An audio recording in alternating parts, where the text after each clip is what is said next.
Bom, boa tarde.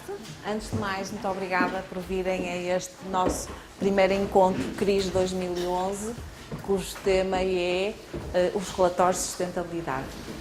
Eu sou Helena Gonçalves, faço parte do CRIS e, portanto, é com muita honra que vou receber e vou fazer uma brevíssima apresentação do CRIS e, antes disso, ainda apresentar-vos a nossa agenda desta tarde. Portanto, eu vou fazer a apresentação do CRIS, como está ali, e um bocadinho o que é o nosso conceito de responsabilidade social e fazer uma brevíssima introdução aos relatórios de sustentabilidade. Portanto, não vamos dizer o que é um relatório de sustentabilidade, mas só para termos um ponto de entendimento sobre o porquê dos relatórios de sustentabilidade. E depois temos aqui o gosto de termos o Dr. Jorge Serrano, que vai mostrar o caso, que é de um relatório C+. Já vamos ver, não sei se para alguns diz alguma coisa o que é um relatório C+. O segundo encontro CRI já está previsto mostrar-nos um relatório A+, e depois vamos, o terceiro encontro, que será depois das férias grandes, mostrar-nos um terceiro relatório, uma terceira empresa que faça um relatório de sustentabilidade. Depois de termos aqui a apresentação, poderá ser mais ou menos partilhada, mas a seguir teremos então um debate onde poderão, enfim, questionar o Dr. Jorge Serrano sobre este processo, que é um processo doloroso para as empresas que vão ver em fazer relatórios de sustentabilidade, e no fim faço um pequeno encerramento ainda com 2 desafios para alguns dos participantes, principalmente aqueles que ainda não conhecem o CRIS. Então, o CRIS é uma estrutura da APQ. A APQ tem uma novas estruturas e tem uma estrutura da APQ que tem como missão promover a construção e partilha de conhecimento no âmbito da responsabilidade social e tem como visão ser uma referência internacional na promoção da responsabilidade e na inovação social enquanto fatores de excelência organizacional, porque é este o core business da APQ. Nós temos um conjunto de linhas orientadoras, desde logo constituir-se como uma plataforma de construção e partilha de conhecimento, estabelecer e dinamizar parcerias, promover a investigação à ação, desenvolver metodologias e eventos. E é dentro deste contexto que nós estamos aqui, nomeadamente no Norte, a divulgar o CRIS. Nós, enquanto organização, reunimos todos os meses, à segunda terça-feira, ao fim da tarde. E uma das linhas de orientação que têm sido feitas deste CRIS foi promover os encontros CRIS. Entre outras coisas que nós fazemos, promovemos os encontros CRIS. Durante 2010, o tema anual foi Boas Práticas de Responsabilidade Social e, portanto, especificamente nas PMEs, e essencialmente nós temos como objetivo criar uma base de dados de estudos de caso, que não só das empresas que convidamos, mas de outras, onde possamos ter uma base de dados nacional, nomeadamente no site da APQ, com uma determinada estrutura, e, enfim, vou-vos, no fim, neste desafio, falar-vos um bocadinho mais destas boas práticas e desses estudos de caso e como é que, eventualmente, poderão participar, caso estejam disponíveis para isso. Os encontros como já disse, deste ano, são para divulgar testemunhos sobre o processo de elaboração de relatórios de sustentabilidade e também criar case studies sobre este mesmo processo. Na APQ, nós entendemos, digamos, a responsabilidade social, que ela começou, no fundo, pela responsabilidade do produto e por isso temos a garantia, a normalização, a qualidade, enfim, responsabilidade do produto. A responsabilidade depois passou mais para os processos e, portanto, como todos sabem, já temos processos na qualidade, portanto, já não é muito produto, mas pelos processos. E então isto passa, numa fase posterior, por ter uma visão sistémica da organização e, por isso, cada vez mais as empresas têm sistemas integrados. E, portanto, a certificação já não se faz da qualidade, ou da higiene e segurança, ou do ambiente, mas mais certificados. E, portanto, isto é uma espécie de uma evolução natural dos sistemas da qualidade. Há uma fase a seguir, a fase do supply chain, e, portanto, que também vamos demonstrar, aliás, este convite decorreu exatamente de uma das empresas, que é a DEP, querer trabalhar a cadeia de valor. e, portanto, a responsabilidade social e a sustainability é um bocadinho alargar esta responsabilidade da empresa para a sua cadeia de valor. E, enfim, no horizonte mais longínquo, podermos ter uma responsabilidade para a sociedade, onde poder-se chamar utopicamente a responsabilidade universal, e, portanto, isto, no fundo, tem a ver com uma melhoria contínua. E, portanto, não é nada mais do que fazer uma gestão inteligente. E, portanto, isto de fazer gestão sustentável, a gestão para a sustentabilidade, é ir integrando, no fundo, os desafios da sociedade e fazer uma gestão inteligente. E é assim que nós vemos, dentro do CRIS e dentro da APQ, este movimento da responsabilidade social dentro das empresas.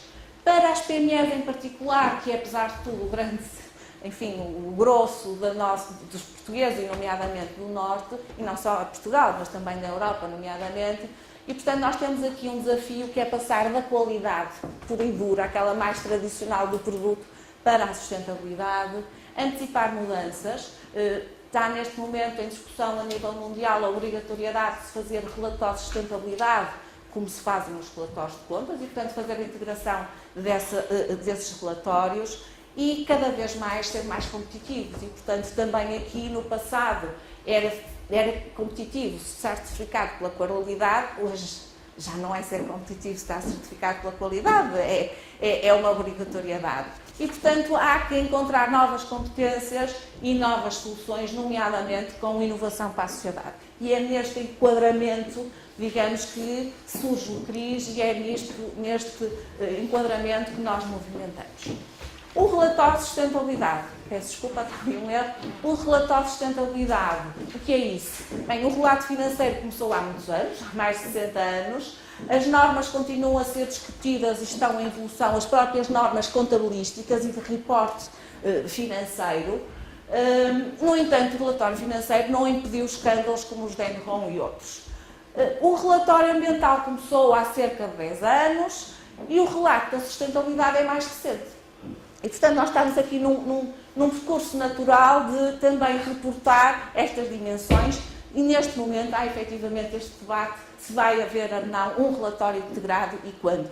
Poderá ser no próximo ano, poderá ser daqui a 5 anos, mas efetivamente é um debate real e atual a nível mundial e não só a nível português. O que é isso, um relatório de sustentabilidade? Bem, é medir, divulgar e prestar contas às partes interessadas sobre o desempenho da organização, visando esse objetivo de desenvolvimento sustentável. Não vamos, enfim, não temos tempo a falar o que é esse desenvolvimento sustentável, mas genericamente todos entenderão isso. E, portanto, basicamente permite fazer um benchmark e uma avaliação do desempenho da sustentabilidade com outras organizações, demonstrar como a organização influencia e é influenciada pelas expectativas do desenvolvimento sustentável e permite claramente fazer uma comparação do desempenho no âmbito de uma organização, não só entre si ao longo do tempo, porque nós podemos comparar o que é que a empresa X fez há 5 anos e hoje, mas também entre empresas no mesmo momento do tempo. É consensual a nível mundial que os relatórios de sustentabilidade usem diretrizes, tal como os relatórios financeiros usavam o Plano Oficial de Contabilidade, portanto, umas diretrizes de como relatar. Também existem a nível mundial as diretrizes que nós chamamos de diretrizes GRI, porque usam o termo do Global Report Initiative. E, portanto, é algo que é comumente aceite a nível mundial e também a nível nacional. As diretrizes não são um código ou um conjunto de princípios de conduta, não são um padrão de desempenho e não são um sistema de gestão. Também não são instruções para elaborar sistemas internos de gestão, nem são uma metodologia para preparar relatórios. Portanto, as diretrizes complementam outras iniciativas, nomeadamente as já praticadas por todas as organizações, e complementam e têm funções paralelas a outras diretivas. E, portanto, não há aqui nenhuma colisão com outros referenciais. A família de documentos do GRI, no fundo, nós temos 3 grandes documentos, que são as chamadas diretrizes básicas, que são princípios e orientações, conteúdo e indicadores, e depois, além disso, nós temos protocolos.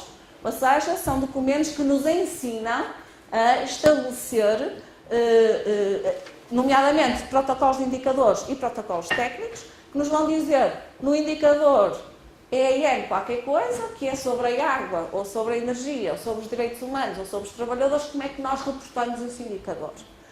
Para além disso, ainda temos uma coisa que são os suplementos setoriais.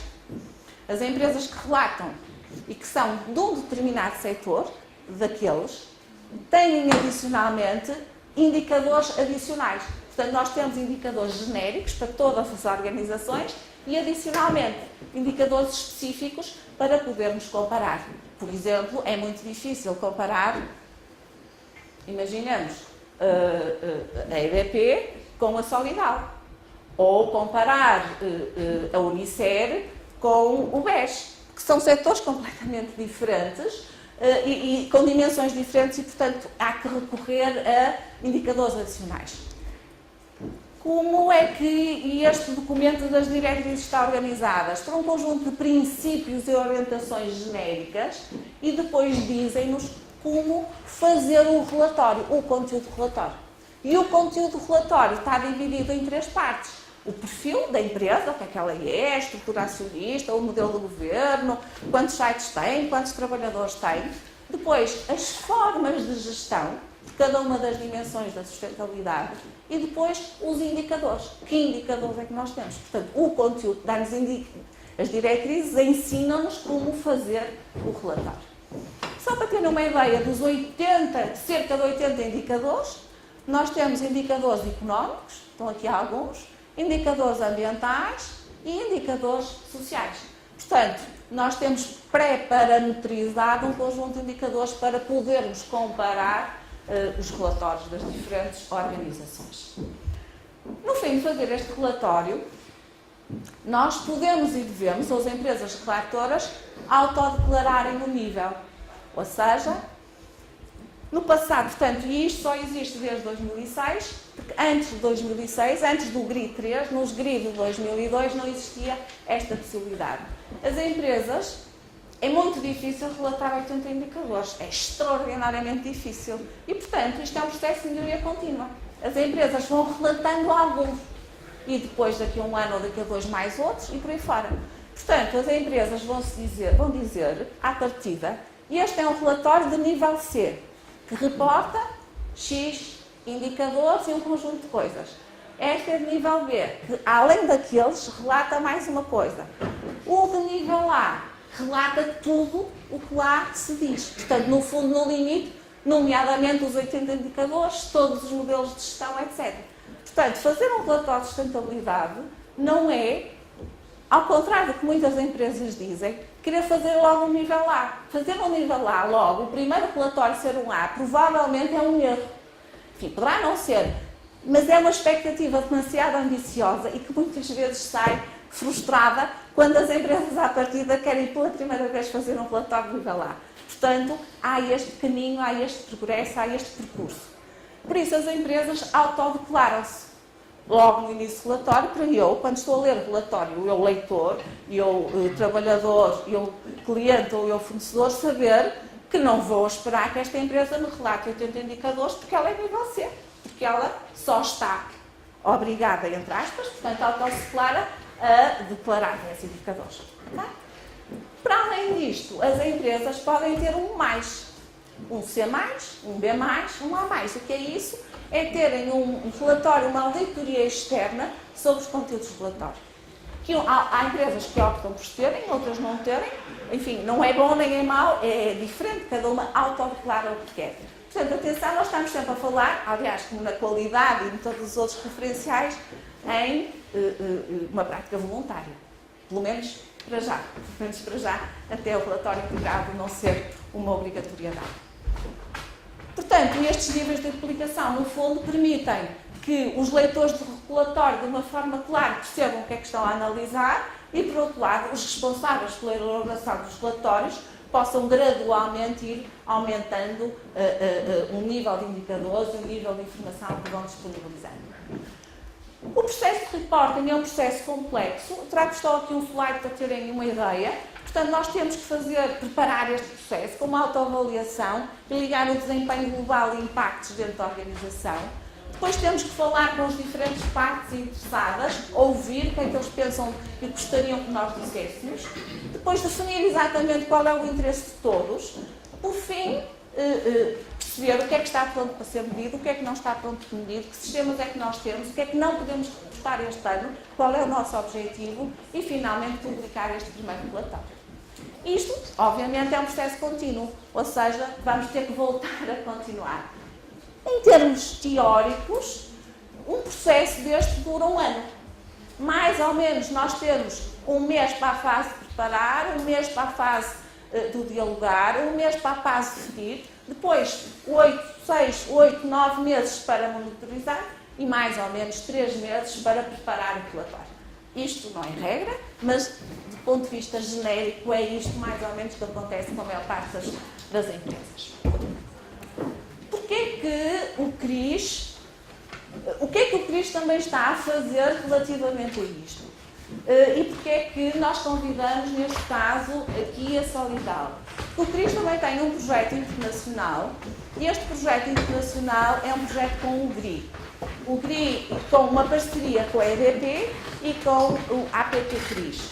Ou seja, durante aquele período, que são mais ou menos um ano, ou enfim, 8, 9 meses, um ano, estas entidades, neste caso a própria EDP, convidou empresas da sua cadeia de valor para fazerem um relatório C, um primeiro relatório. E, portanto, apoia-os nesse sentido, em conjunto com o GRIC, uma metodologia internacional.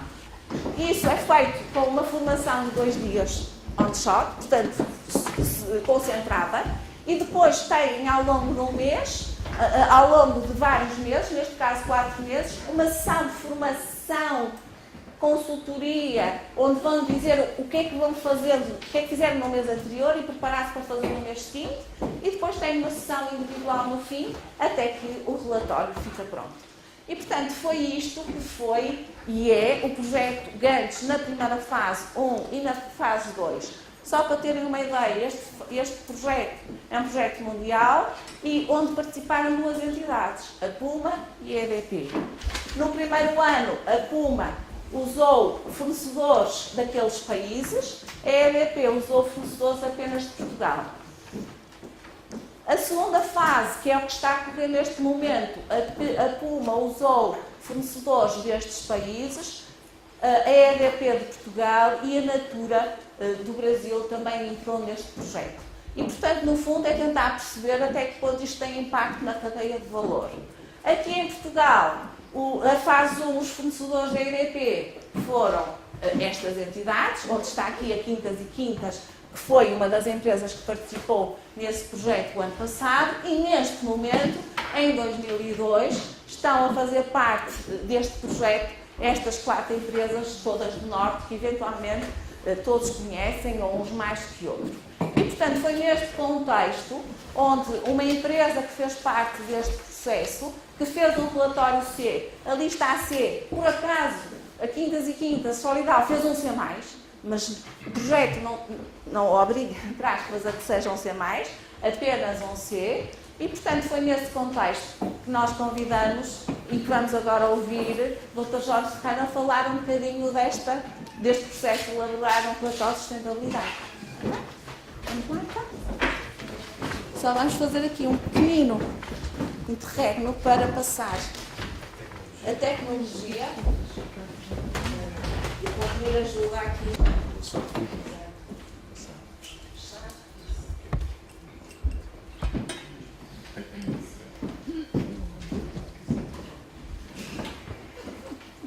Boa tarde a todos, muito obrigado, doutora Ana Gonçalves. É sempre uma honra para nós podermos colaborar com o CRIS e a APQ neste tipo de iniciativas.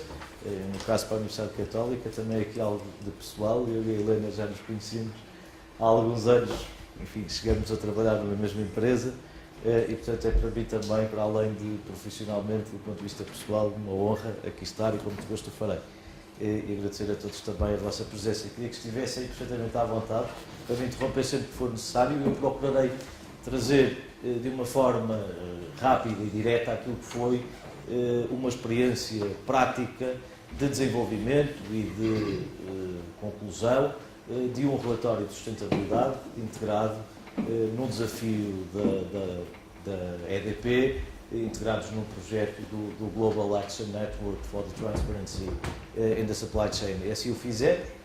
Começamos, muito provavelmente, como muitas das empresas portuguesas o sentirão, com um convite de um cliente importante para integrarmos um projeto e, enfim, com a necessária carga de responsabilidade que isso implica, de um ponto de vista estritamente comercial, fizemos-lo em boa hora e concluímos esse processo, e era um bocadinho dessa experiência que eu pretendia partilhar hoje. Só para que nos apresentemos, de bom tom, fazermos em primeiro lugar o grupo Quintas e Quintas, que integra as empresas Solidal, e Quintas e Quintas é um grupo português de origem familiar, fundado em 1925 pelo Sr. Comendador Francisco Alves Quintas, era meu bisavô, e teve uma evolução histórica, as nossas empresas, perfeitamente natural. Iniciamos as atividades com uma pequena cordoaria manual no nosso concelho, na nossa cidade, que é a Póvoa de Varzim, e evoluímos ao longo dos anos em complexidade de produtos, mas com uma mesma base que facilmente se percebe de uma indústria tradicionalmente de cordoaria para aquilo que é hoje um setor no grupo de condutores elétricos de energia.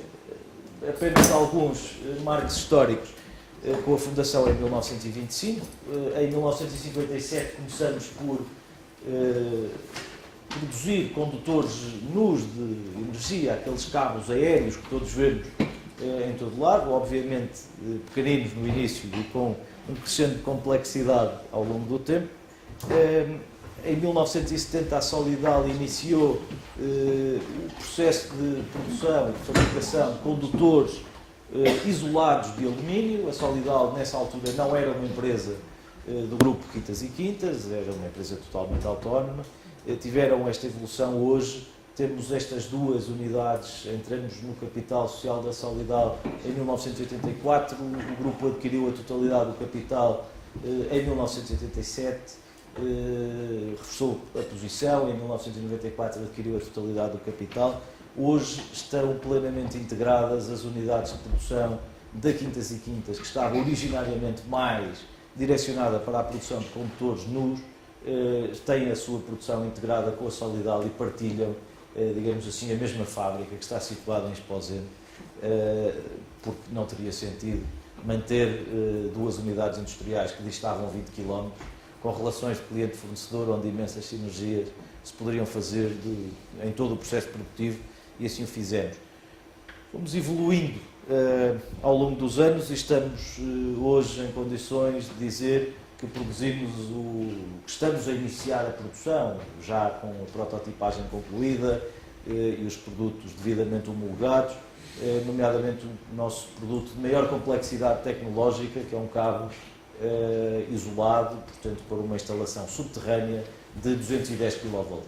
É, digamos assim, no nosso entender, com muito gosto, o acesso àquele que é, enfim, em linguagem futebolística, a primeira liga, digamos assim, deste campeonato da produção dos condutores de energia elétrica. O grupo tem basicamente esta configuração, tem uma área de construção metalomecânica com a Tegopi, onde pontuam as torres eólicas, e com a abertura recente de uma nova unidade de produção de torres eólicas na Turquia, em Izmir, e a área dos condutores elétricos, que hoje aqui me traz e na qual tenho responsabilidades. Agrupa a Quintas e Quintas, a Bobimar, que é a nossa fábrica que produz bobinas de madeira, a Solicabel, a nossa presença no mercado espanhol, a Quintas e Quintas Angola, uma unidade de produção próximo de Luanda, e, bastante recentemente, o reforço da nossa estrutura comercial no Reino Unido, com a constituição de uma nova sociedade e que está a iniciar operações para o mercado do Reino Unido, que é a Quintas Solidal e o UK Limited.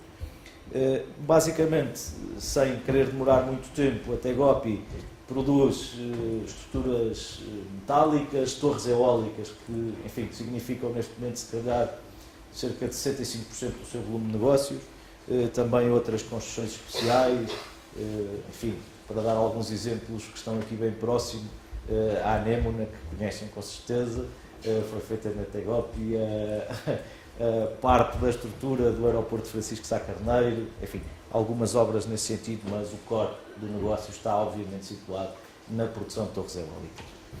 Esta é uma visita, enfim, apenas à nossa unidade industrial, numa foto bem recente, em Esposende, ocupa uma área de quase 70 mil metros quadrados, a totalidade desta área enfrenta neste momento problemas ou a curto prazo, de algum constrangimento de área disponível, e é esta a nossa realidade. A Quintas e Quintas, com alguns exemplos dos seus produtos no campo, a Bobimar com a produção de madeiras, a Solicabel em Espanha como um polo logístico importante, as nossas operações no mercado do país vizinho, a Quintas e Quintas Angola e a Quintas Solidal UK Limited.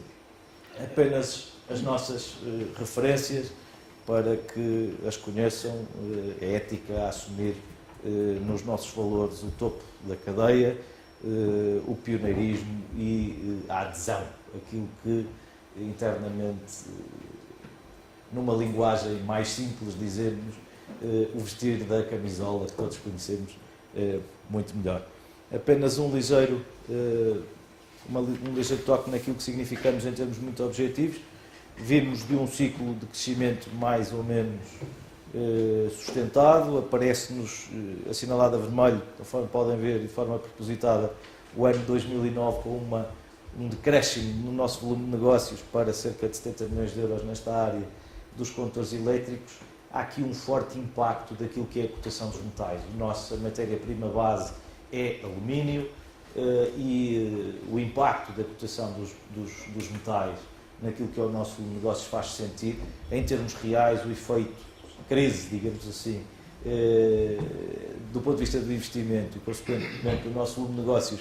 No ano de 2009, enfim, apenas teve um decréscimo em termos reais de cerca de 6%, mas do ponto de vista do volume de negócio, esse impacto parece substancialmente maior. À custa de um investimento grande que estamos a concluir neste momento, e de um reforço da nossa capacidade produtiva e de focalização nos produtos de maior valor acrescentado, consequentemente maior complexidade tecnológica, esperamos este ano chegar a 108 milhões de euros de volume de negócios entre produtos e serviços. Do ponto de vista dos mercados, temos relações estáveis, estamos no mercado nacional, temos uma presença importante no mercado espanhol, estamos no Reino Unido, na Irlanda, em França, na Alemanha, Itália, enfim, países onde temos contratos continuados de fornecimento e onde temos relações duradouras com os nossos clientes.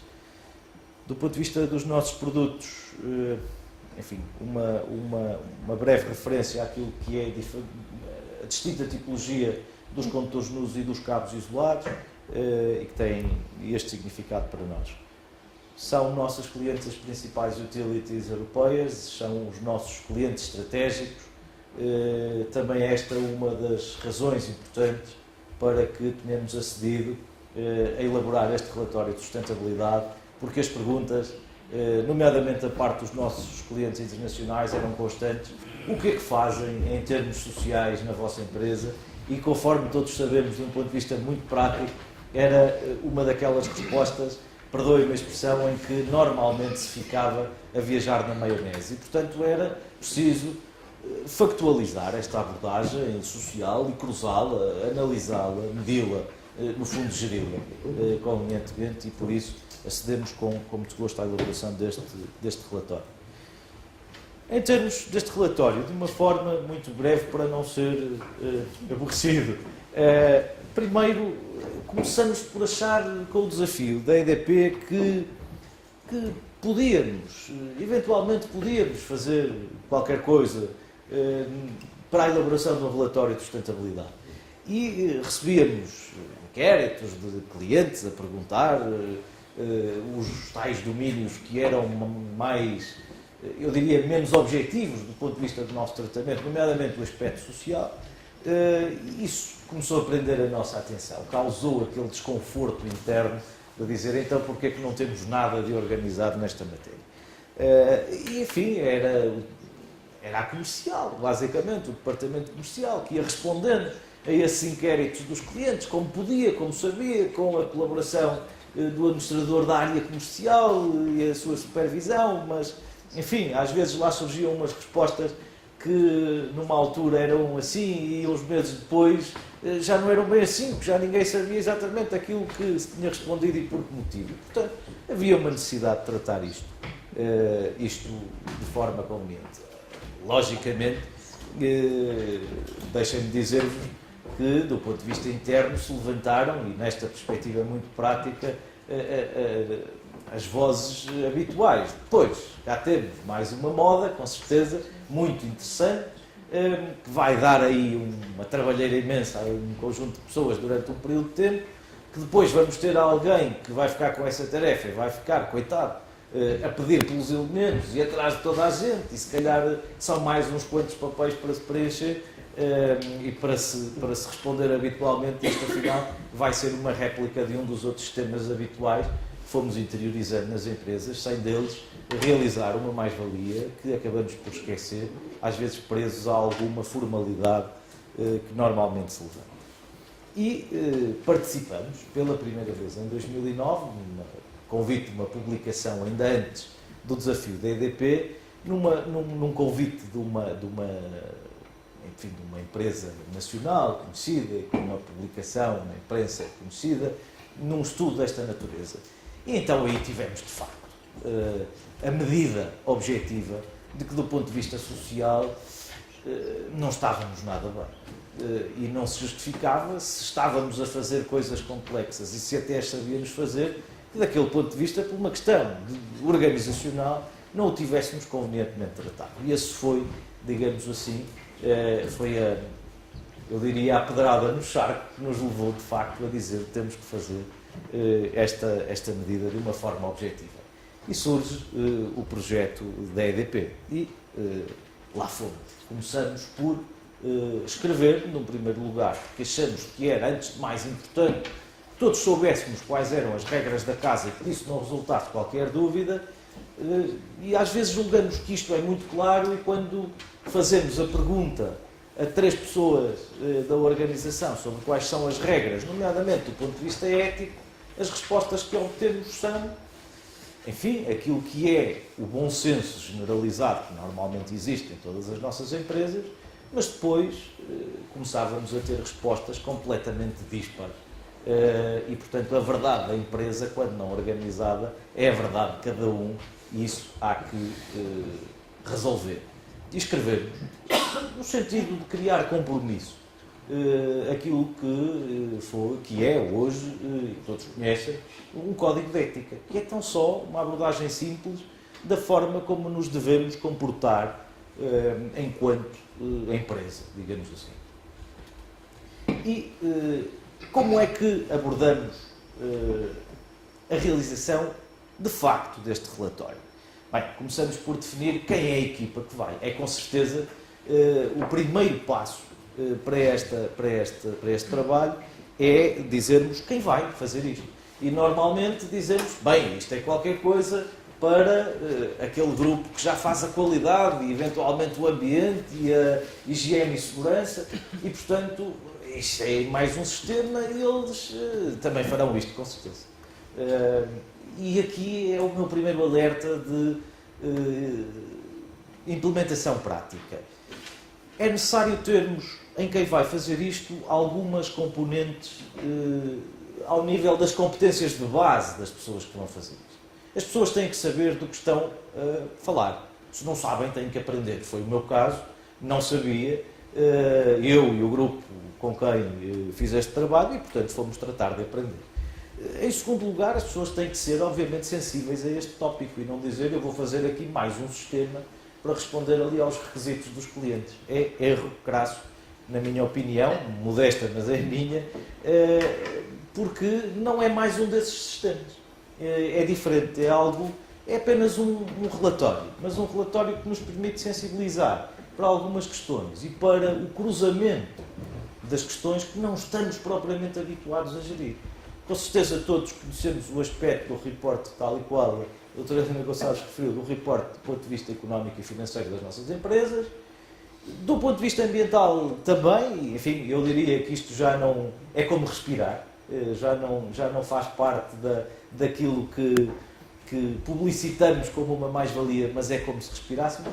Mas quando chegamos àquele domínio do social, as coisas complicam-se e dizem, bem, cá está mais uma coisa das multinacionais e que não tem muita aplicação nas nossas empresas, em Portugal, e essa ideia tem que ser desfeita, portanto, as pessoas têm que ter sensibilidade para este assunto. Há uma questão fundamental deste ponto de vista, na minha opinião, e que eu também gostava de partilhar. Este relatório tem que ser conduzido por alguém com proximidade da gestão topo. Se isso não se verificar e se deixarmos este relatório num grupo, numa visão excessivamente departamentalizada das empresas e não o colocarmos com proximidade da gestão topo, e se não vendermos em primeiro lugar essa mesma ideia à gestão topo, o sucesso deste relatório bastar-se-á a termos mais uma etiqueta no conjunto, no portfólio das nossas etiquetas, a dizermos agora temos um relatório de sustentabilidade que com certeza vai morrer a curto prazo. E, portanto, não é ele próprio um processo sustentável. E tem que ser pessoas que tenham, isto também tem que ver com o posicionamento dessas pessoas, quem está tem que ter uma visão global da empresa, ok?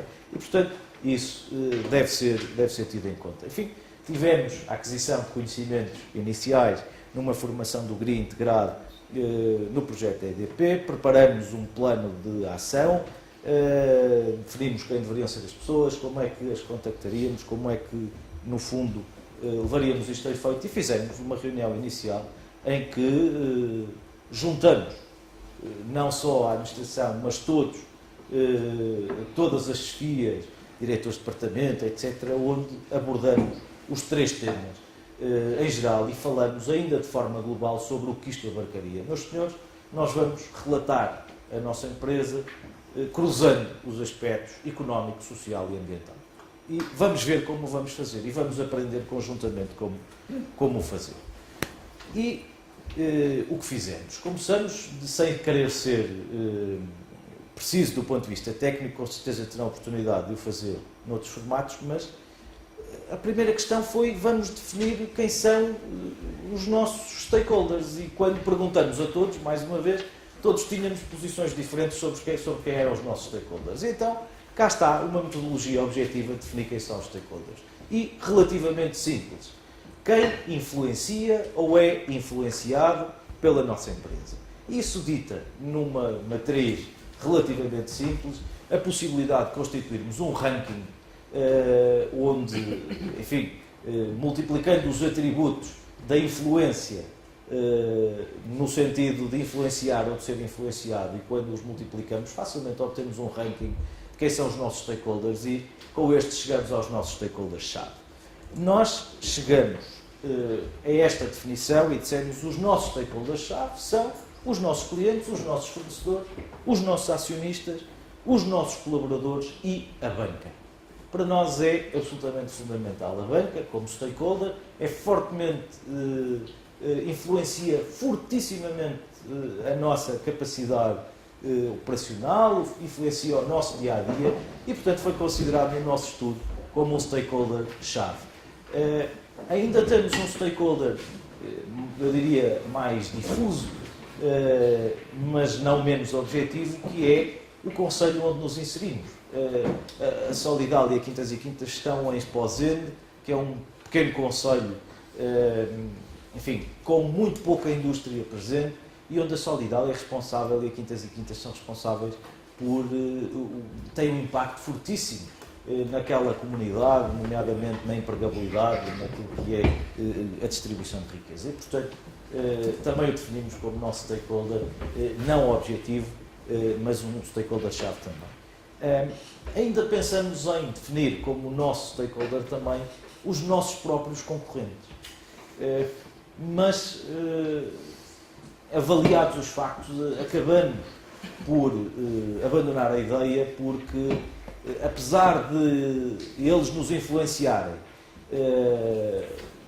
a correspondência não seria nos dois sentidos e poderíamos estar a cair, enfim, na violação de leis de mercado ao podermos querer, enfim, inadvertidamente passar a mensagem de que haveria algum tipo de relacionamento com a concorrência não legal, e isso de todo não acontece, e como tal é de afastar, podemos passar qualquer ideia nesse sentido. Definimos, em relação aos nossos stakeholders, e isto numa abordagem muito prática da sustentabilidade, um inquérito para lhes perguntarmos o que é que quereriam saber da empresa, que influenciam ou por quem são influenciados, e o que é que gostariam de saber da empresa que ainda não soubessem. Porque nós, curiosamente, partimos sempre do pressuposto de que toda a gente à nossa volta sabe tudo aquilo que quer da nossa empresa. E isso não é verdade. Obviamente que não vão, dentro do domínio da razoabilidade, perguntar quais são as nossas margens de contribuição específicas no produto A ou no produto B, que nós também não iríamos dizer, com certeza. Mas há questões absolutamente fundamentais que têm que ver com o sucesso desses outros stakeholders que dependem da nossa empresa, que as pessoas não sabem e gostavam de saber. E eu devo dizer, e isto é pura partilha de experiência, numa conversa com um tom de informalidade necessário, que mesmo com os nossos acionistas isso se verifica. Os nossos acionistas, isto mesmo em jeito de uma conversa, os acionistas da Solidália da Quintas e Quintas é Quintas e Quintas SGPS, e portanto materializamos muito proximamente a figura do acionista. E a figura do acionista são 5 irmãos, os meus tios-avós e a minha avó. E portanto reunimos os acionistas numa sala, apresentamos o projeto e pedimos-lhes que nos respondessem, reunimos eu e o Dr. Pedro Vasconcelos Lima, que é o nosso CEO, com os nossos acionistas, e pedimos-lhes respondam-nos o que é que gostariam de saber das nossas empresas que não sabem. E tivemos uma agradabilíssima surpresa. Esta é uma forma em que de início eu tive claramente o receio de dizer assim: nós vamos reunir esta gente numa sala de reuniões e aquilo das duas uma. Ou ninguém vai abrir a boca ou vai ser uma festa, porque efetivamente as relações de proximidade possibilitavam estes dois extremos. E foi uma surpresa total, porque quando colocamos objetivamente as questões, guiadas por um conjunto de perguntas com base nas diretrizes do GRI, nomeadamente no aspecto económico, social e ambiental, aos nossos acionistas, do que gostariam de saber e não sabem, a sua atenção prendeu-se de imediato. A nossa conversa teve um fio condutor perfeitamente claro e tivemos 100% de respostas no que toca à resposta do acionista e com um sentido crítico muito elevado.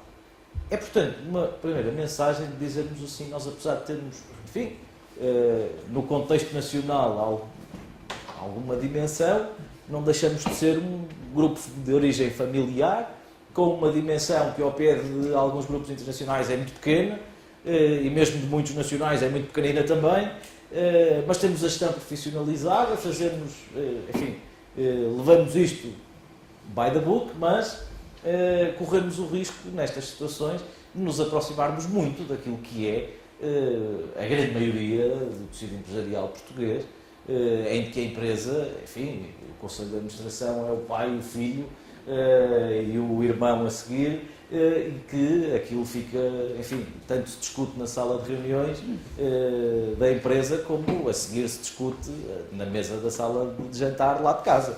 E portanto,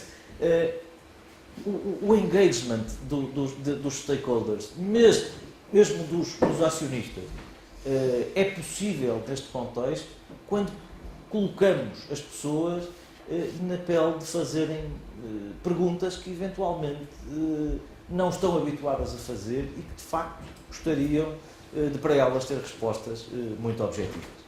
Depois, dentro da empresa, obviamente a melhor partilha disto é que, enfim, ninguém melhor que o departamento comercial para querer perguntar aos clientes, até porque essa relação, e todos nós bem sabemos, com os vários departamentos comerciais, um departamento comercial, um cliente é o meu cliente, a gestão da relação com esse cliente é minha, portanto não vem cá ninguém fazer perguntas ao meu cliente, e, portanto tem que ser a comercial que gere o processo com os seus próprios, com os clientes da empresa.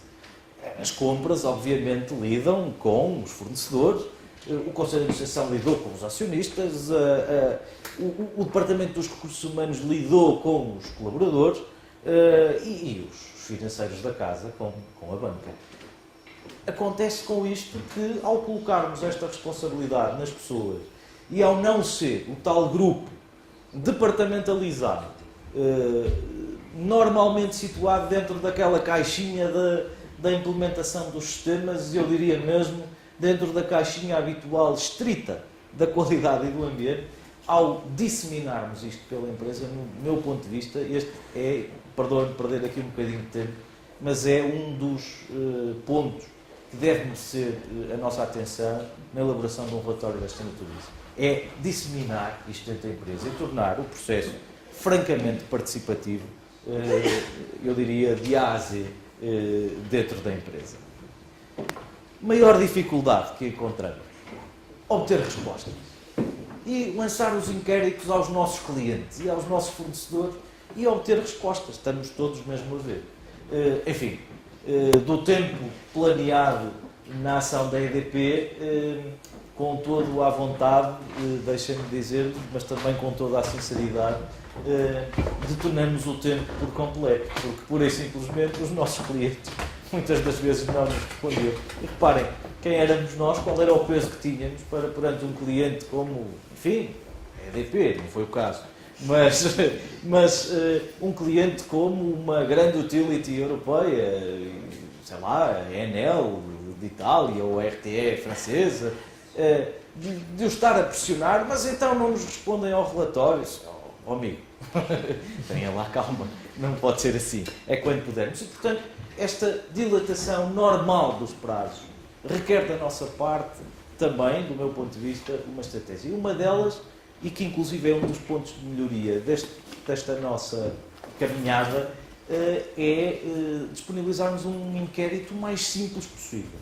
De preferência um inquérito que se responde à velocidade de 10 cliques online a partir da própria página da empresa, com um acesso que se disponibiliza na altura, um login e uma password. São hoje tecnologias absolutamente comuns, simples, nem sequer implicam que nisto gastemos dinheiro e que são, do meu ponto de vista, um dos fatores essenciais para que consigamos obter respostas em períodos mais curtos de tempo e que nos permitam manter alguma cadência num trabalho desta natureza.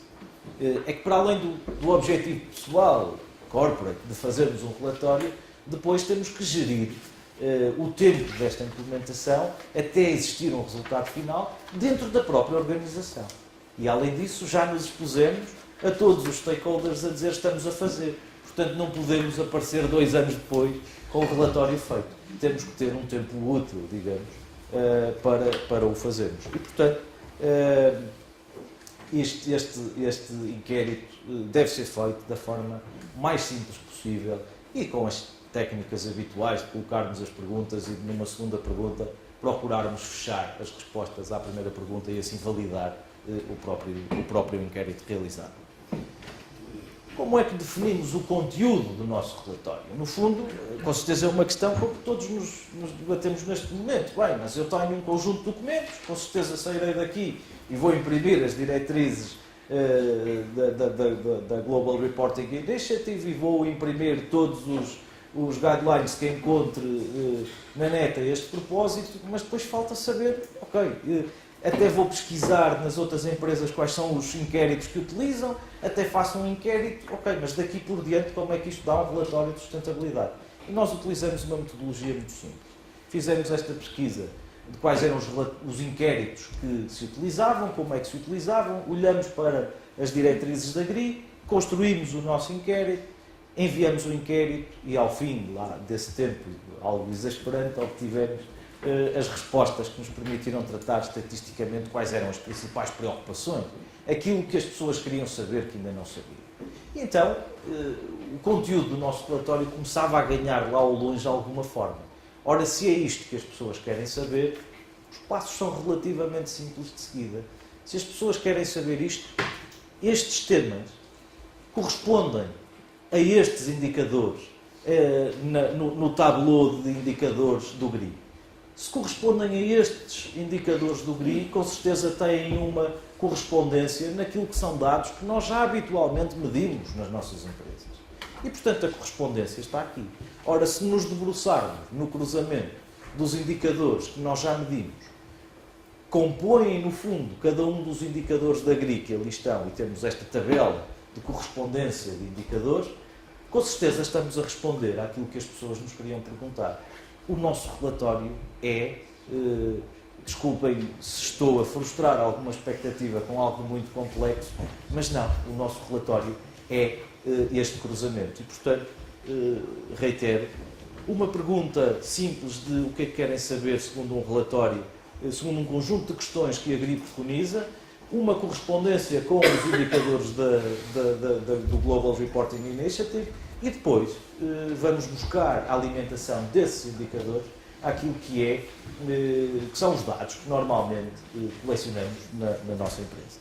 E, portanto, este foi o resultado do nosso relatório de sustentabilidade. Medimos estes impactos, reunimos com as pessoas para analisar estes dados. Nós fizemos este relatório ao longo do ano final de 2009 e até julho de 2010. Utilizamos dados de 2008 e 2009. No nosso entender, era importante conhecermos não só dados de um ano, mas termos essencialmente uma linha de tendência de cada um dos indicadores e, portanto, optamos por fazer, nesta fase, um relatório bianual e que abrange dados de 2 anos que felizmente já tínhamos. Com certeza existiria um ou outro que não se colecionava esses dados e, portanto, fomos buscá-los. É um trabalho perfeitamente pacífico, diria eu, no interior das empresas e que se consegue com relativa facilidade. Conhecida a metodologia em torno. Como conclusões, e para não me correrem daqui por eu estar a falar há tanto tempo, este tipo de relatórios difere de outras abordagens utilizadas porque vai buscar o compromisso. Houve as pessoas de fora, não só da empresa, mas de fora da empresa. E isso é muito interessante, nós pormos a totalidade da empresa a dialogar com todo o ambiente com quem normalmente se relaciona, de uma forma organizada e algo formal, diria até, e produz excelentes resultados. Aumenta o nosso compromisso para com os nossos stakeholders, mas também aumenta o compromisso dos stakeholders para connosco, que com certeza vai aumentar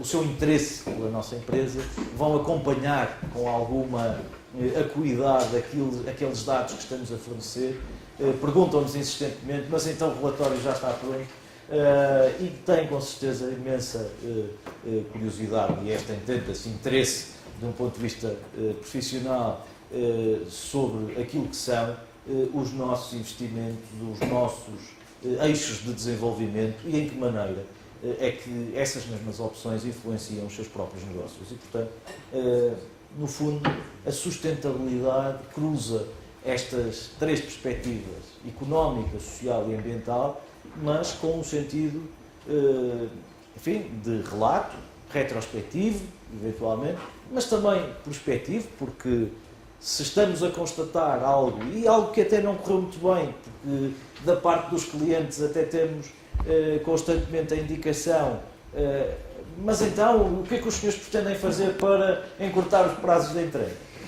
Com certeza no próximo relatório estão à espera que digamos aquilo que se fez. E isto é também disciplinador do ponto de vista das empresas, para julgarmos que estamos a tomar as opções não com base naquele dedo que adivinha, mas de facto em dados objetivos cruciais que analisamos, dos quais temos sustentadamente a noção exata de que são a opção mais correta.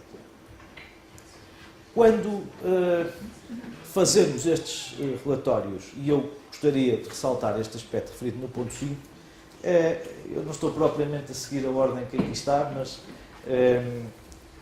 nós temos um receio que vai surgir nas empresas todas e que nós também enfrentamos. Mas será que eu estou aqui a revelar dados tão colecionados direitinhos, onde comunicamos a estratégia da empresa, o nosso compromisso, aquilo que pretendemos fazer no futuro, eventualmente até de longo prazo? Isto na mão de um dos concorrentes é uma maravilha. E será que de facto isto acontece? E a nossa experiência aqui ditou que há duas situações distintas que acontecem. De facto, há aquelas situações reais em que nós podemos estar a, esclarecer algo que é de facto um eixo do desenvolvimento estratégico muito em concreto, muito pormenorizado e que de facto só vai aproveitar a um concorrente e não influencia rigorosamente aquilo que são os nossos stakeholders, na generalidade, apenas aproveita a uma parte em particular e, portanto, esses devem ser afastados do relato e devem ser, obviamente, tidos como parte da propriedade intelectual não revelável, e temos aqueles outros que não deixam de ser falsos receios. E eu diria que estes são a grande maioria. São falsos receios que é preciso culturalmente vencer, até porque, e eu fiz esse exercício várias vezes, será que o nosso concorrente, com o nosso relatório de sustentabilidade na mão, o vai plasmar na sua cadeia de valor, no seu negócio e vai fazer uma fábrica igual à nossa? E vai fazer e vai implementar e materializar uma estratégia exatamente igual à nossa? Com certeza que não, isto não faz nenhum sentido, não é um receio que se possa fundamentar e, portanto, requer alguma ultrapassagem do ponto de vista cultural. A melhor forma de o exemplificarmos junto da gestão de topo, junto de quem tem estes receios, é agarrarmos num conjunto de relatórios de sustentabilidade de entidades que todos reconhecemos e que são empresas, enfim, líderes nos seus segmentos, e de mostrarmos, mas então a EDP deixou de ser quem é. Enfim, se calhar no caso da EDP a concorrência no país não é muita, mas com certeza outras empresas existirão que são reconhecidamente líderes nos seus segmentos, e em quando pegamos no seu relatório, olhamos para a sua estratégia, vemos que de facto, e naquele relatório na globalidade, que este receio é um receio infundado e que não tem grande sentido. Desafios, aquilo que pretendemos melhorar no próximo relatório e que já está, enfim, alvo da nossa atenção: redefinir e ajustar alguns dos indicadores que utilizamos, melhorá-los, digamos assim. Ninguém nasce a saber tudo e nós também aprendemos a andar andando e, portanto, é esse o caminho que estamos a fazer. Melhorar a definição de alguns dos objetivos. Às vezes temos objetivos não muito mensuráveis, não muito, passo o pleonasmo, objetivos, e, portanto, temos que aprimorar essa mesma definição de objetivos. Vamos melhorar os inquéritos para uma versão totalmente digital. Vamos alargar a nossa performance na sustentabilidade, aquilo que fazemos, aquilo que é a nossa própria supply chain. Vamos procurar envolver alguns dos nossos fornecedores-chave nesta metodologia, de forma a... O nosso objetivo não é tão só que eles construam um relatório de sustentabilidade, com certeza que sim, mas não só, essencialmente, é que aumentem um grau de compromisso connosco e que ganhem uma noção muito real daquilo que é o impacto do seu negócio no nosso, já que do nosso negócio no deles tem uma primeira aproximação que lhes permite construir uma ideia mais clara e, obviamente, prosseguirmos num próximo relatório para o outro nível, B+, da GRI num futuro próximo e que será no ano de 2012. Muito obrigado pela atenção. Eu queria mostrar só...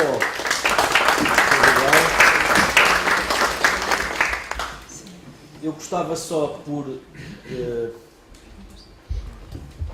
curiosidade,